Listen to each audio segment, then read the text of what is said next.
Дәл қазір біздің студиямызға қонақ келсін, біздің әріптесіміз, екі баланың анасы, балалар үшін мансабын қиған, дәл қазір Айнұр Қамысбек қызы. Айнұр ханым, саламатсыз ба? Қош келдіңіз. Сіз оригами жасай аласыз ба? Есем, сіздер. Оригами жасай аласыз ба? Шын айтқанда мен жасай алмаймын. Есесіне мен тамақ жасай аламын. Мен де тамақ жасай аламын. Да? Соның бірақ менің орныма мұны мамандар жасайды. Біз үйге шақырамыз. Монтессори мамандарын, психолог мамандарды. Ондай дүниелерге сенесіз, Бұл туралы бүгін асықпай сөйлесетін боламыз, Айнұр ханым.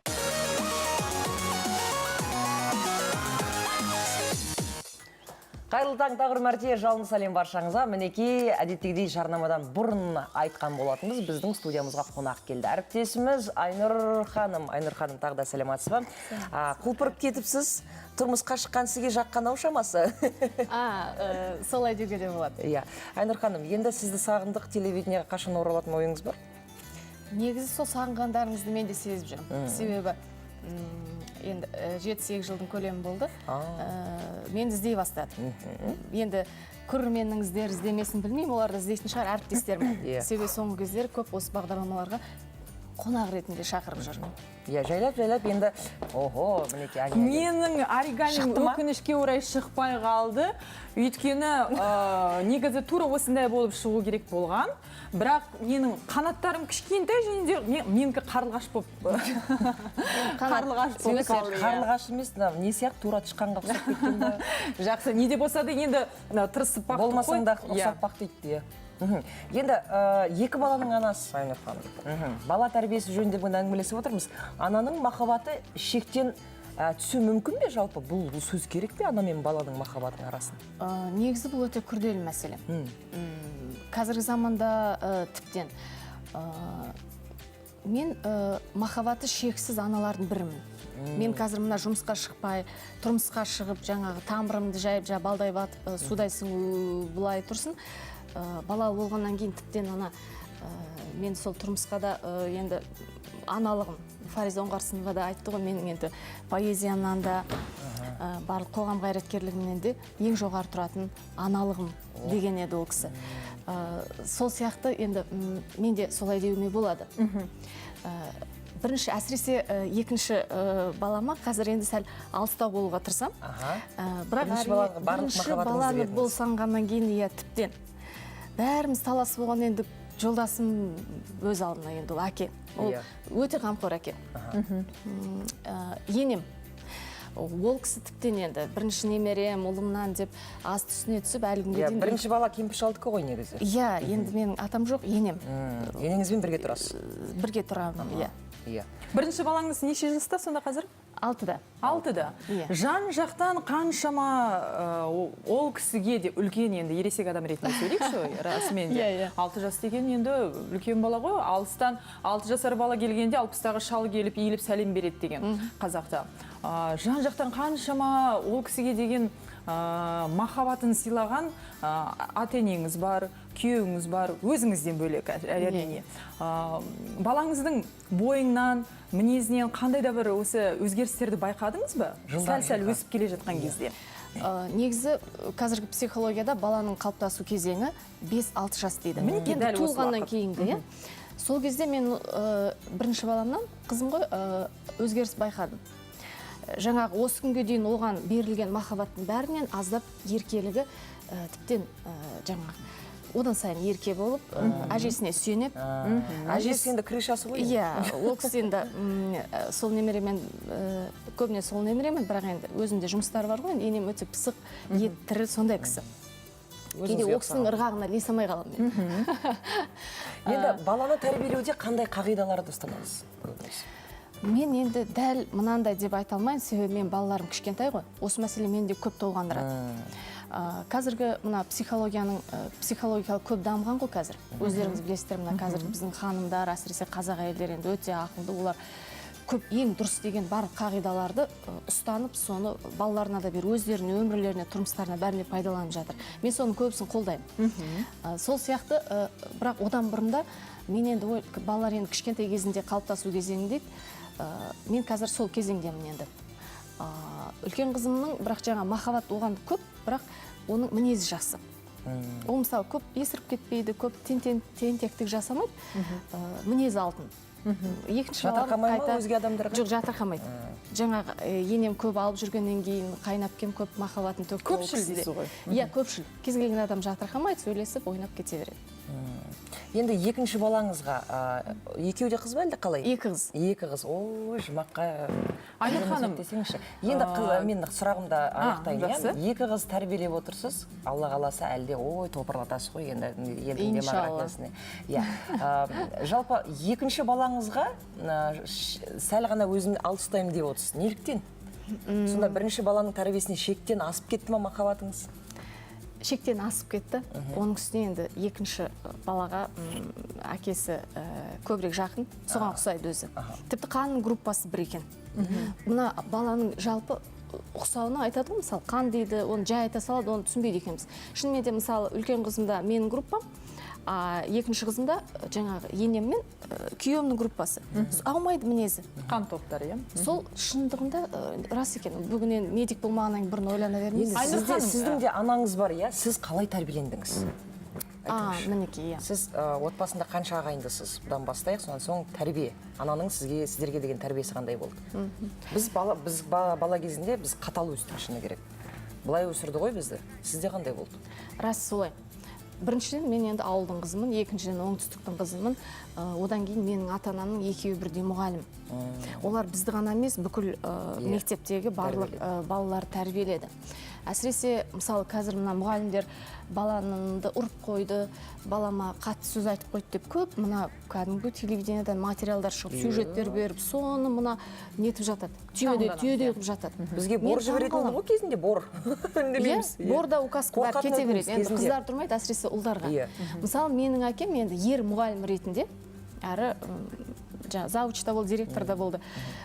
Мына ауылдың көп енді әкемді бұрыннан сыйлайтын барлығы балаға қандай тәрбие көрсетсе де, ол кісі тіпті баланы бөлек жинап алып, мектептің бір ауласында, басқа жағында бөлек бір не өткізетін, қосымша мына тәрбиелік.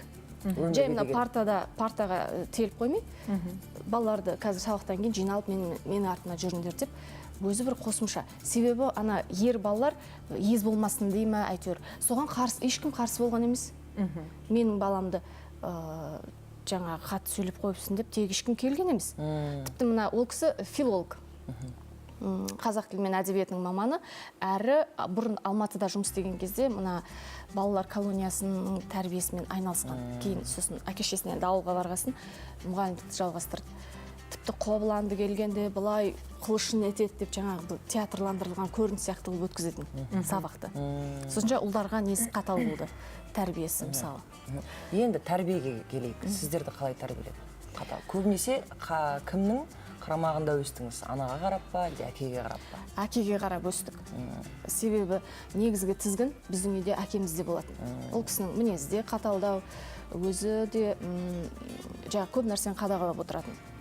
Бірақ дегенмен қазіргі әкелер сияқты байқайсыздар ма? Қазіргі әкелер жаңағы тамағына да жүгіріп барады, киіміне де. Бәрін істейтін болған ғой қазір, бәрі ортақ қой негізі. Ұсақталып кеткен сияқты. Айнұр ханым, жан тәніңізбен ең алғашқы балаңызға тым аса көп махаббатты беріп жатырмау деген бір сәтті сезінгеніңіз болды ма? Болды. Салқын қандылық танытқан кездеріңіз? Жоқ, ондай болған жоқ. Болмайды ау. Мүмкін емес шығар ол. Сол болмады. Керісінше екінші қызыма жаңағы салқын қандылық танытып, мысалы, қалдырып кетсем ғой кейде анда-мында. Әлі балабақшаға берген жоқпын. Сол беру жағын ойланып жүрмін, сол бір маған үлкен уайым болды. Айнұр ханым, қазір біз сәл ғана үзіліске кезек берейік, сонан соң біз сұхбатымызды жалғастырамыз. Өте қуаныштымын. Негізі екеуің ешқандай да үйлесіп тұрған жоқсыңдар. Біреуің дәу, біреуің мынадай кішкентай. Мам, ол жақсы емес па? Мен дәумін, ол кішкентай. Ертең балдарымыз нормально болады. Құдау, шәлім,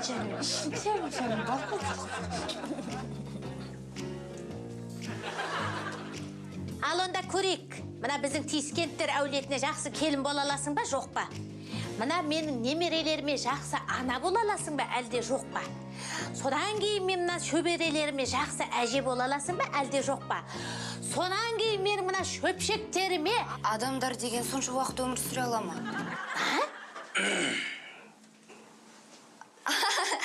Иә, әрине, енелер сүре алады. Иә, дұрыс. Содан кейін менің өтетей телефонымды, кішкентай қошақанымды балы. Осы баламды сен асырай аласың ба, жоқ па? Мінеке, Айнұр ханым, қараңызшы, мына үзінді тікелей сізге қатысы бар сияқты ма, әлде қалай? Оның астары да бар бұл сұрағымның. Өйткені сіздің жолдасыңыз отбасында жалғыз ұл. Енеңізбен қарым-қатынасыңыз жалпы қалай? Сізді ұлын сізден қызғанған кездері болды ба? Мына көрініс, енді маған емес, енеме келетін сияқты. Ол кісі мына қазақ тілге жақсы кісі, енді кәдімгі үлкен кісі ғой, қазір енді 70-те. Қазақ тілге жақсы, біздің тіл табыса алатындығымыз да сондықтан. Кейде кейбір бір қазақтың бір ескі сөздерін сол кісіден үйреніп алып, мен қайтадан айтыңызшы, мен жаттап алайын. Біз енді әлде тілді, қазақ тілін оның үстіне таза білуіміз керек қой. Қызғанған дейсіз бе? Негізінен басында болды. Ол енді мен жасырмай қояйын, ол болады. Оның үстіне аналар өз ұлға жақындау ғой. Ол кісінің, мен енемнің бір ұл бір қызы бар. Қайнапкем бұлай аса жақын емес мамасына. Өзі тұрмысымен, өзі жолдасы, бала-шағасымен, өзінің енесі бар, ол кісі өзімен өзі. Басында болды. Мен енді оған үлкен сабырмен қарадым. Жаңағы артық ауыз ешқандай әңгімеге бармадым, тіс жармадым. Мысалы, жаңағы бір қандай да бір кішкене қызғаншақтықтың бір сөздер болады ғой енді, мысалы, бірдеңе айтса мен күйеуіне айтса, жаңағы деген сияқты, жоқ, тіс жармайтынмын. Бәрін енді өзіммен енді сондай халықтың алдында жүріп тұрмысқа шыққаннан кейін, ол кісі енді мені көп армандап, осы қыз келін болып түсе арманым жоқ еді деп өзі армандапты. Өзі менің семьямды сырттай біліп, жүріп баласына таныстырып солай үйленген. Сондықтан енді ол кісі мен жаңағы түбегейлі кінәлап, ондай аса қысастық жасамайды еш уақытта. Бірақ бірінші немересі туылғаннан кейін, үлкен қызым туылғаннан кейін, бүкіл махаббатымен өтіп кетті соған. Сонымен рахат болды. Тіпті біз күйеуіміз екеумізге жабылады ол кісі. Жабылғанда қорғаштайды ғой немересін. Кейде бір өзінің бізбен бірге тұрады, бірақ өзінің демалып тұратын үйі барды, жеке пәтері. Сол жақ бар, демалып тұрады. Соны кейде кетіп қалады, бірдеңе ренжігенсізбен. Кейде айтқан істей бермейміз, ол кісі ана деятельная. Бірдеңелерді ұйымдастырып, құдай тамақ, қайырымдылық, сондай жақсы нетеді. Сон келген кезде жаңағы айтады. Сосын келеді бір кезден, сағынады немересін. Сендер екеуің түрлі, келдіңіз ба, мам деп сөйтеді енді күйеуім. Мен де айтамын, келіңіз, как раз шай дайын еді. Соны айтады, сендердің түрлерін көргім келіп тұрған жоқ. Немерем үшін келдім деп, соған қарай жүгіреді. Енді айтыңызшы, сіз жолдасыңыз отбасында жалғыз ұл деп қалдыңыз, иә? Енеңіз, анаңыз, мамаңыз, иә? Баласын жақсы еркелете ме сіздің көзіңізше? Өте-те-те деп ме? Жоқ, өйтпейді. Бұрын сол ана немерем, үлкен немересі, қызымыз туылмас бұрын, жан баламай деп жаңағы сөйтетін, жұмыста қиналып жүр, осы жұмысы көп деп жаңағы сөйтіп қоятын. Сізге ол ерсі көрінеді. Байқайсыз ба, Айнұр ханым, өзіңізде енді әйел азаматы ретінде сезінген боларсыз, енеңіз жалғыз дедіңіз, жаңа атаңыз жоқ, иә? Ол кісі бүкіл өмірін, ғұмырын, махаббатын ұлына арнады. Енді ұлының өзінің отбасы пайда болғаннан кейін, яғни сүйікті жары бар, қасында жаңағы тіреуі бар деп соны толығымен түсінген соң, бүкіл енді өмірін, махаббатын немересіне арнай бастады. Сіз соны толығымен түсінесіз, иә? Жалпы. Әйел азаматын, мінеке, Аяна, негізінен айтайын деп отырған мәселе осында. Әйел азаматы қашанда өз-өзін біреуге арнау керек сияқты болып тұрады. Яғни бүкіл махаббаты жүрегінде, ішінде қалып қалмау үшін. Шексіз берген махаббатынан әрине ол деген өзіне деген махаббат. Ал енді сол арнап жатқан адамдары содан ләззат ала ма, алмай ма? Ол енді үлкен сұрақ туындайды одан. Маған қараңыздаршы, 1 минут уақыттарыңызды бөліңіздер. Айнұр ханым, бала Айнұр ханым кәдімгідей ойланып қалған сияқтысыз ең басты қағида. Жақсы тақырып. Бала тәрбиесіндегі ең басты қағидалар, 5 қағида. бұл жерде енді мына сіз жүйелеп қойыпсыз, бір аса данышпандық керек қой, қалай деймін. Сіз данышпансыз ғой. Бірақ дерек 40 данышпандар секунд қалды бізде. 40 секунд қалды. Тез маған арада. ба жақсы. Данышпандардың сөзімен үйлестірейік онда. Мынаны жаңа орайластырайық. Мысалы, Әл-Фарабидан бастайықшы, ол кісі айтқан. Тәрбиесіз берілген білім адамзаттың хас жауы. Тәрбиесіз берілген білім. Бірінші тәрбие, одан кейін білім деңіз. Келесі. Одан кейін Абай дегенді. Абай айтқан. Балаға ең қызығы бала деген. Дүниенің қызығы бала екені белгілі, ол кісі айтты ғой. Мына баланы ең алдымен атана, балаға не үйрету керек? Ең алдымен атананы сыйлау, туған туысты сыйлау, жора жолдашты сыйлау. Сыйластық дейік. Сыйластықты үйрету, иә? Және соның осы мына әсіресе ортаның жақсы болуы деп алып келе жатырмын ол кісі. Сіз жаңа мына әртүрлі мына жаман қылықтарға балалардың беріліп кетуі, мысалы қалыптасу кезеңінде айтып жаттыңыздар ғой жаңа. Сол ортаға байланысты. Соған алып келіп отыр, иә. Ортаның Және де соңғы. Одан кейін мына шариғат бойынша айтайық енді. Шариғат бойынша негізгі дүниеге барғанда жақсы бала тәрбиелеп өсіргендерің үшін бірінші кезекте сол үшін сұраласыңдар дейді. Сондықтан адамзаттың міндеті баланы туу, өсіру, жақсы тәрбие беру. Жақсы. Айнұр ханым, үлкен рахмет студиямызға келгеніңізге. Тәрбие және тәрбие. Әрине уақыт аз, көп нәрсе айтылмай қалған сияқты. Дегенмен де көрермен жалпы түсініп отырған болар. Сондықтан үлкен рахмет айтамыз.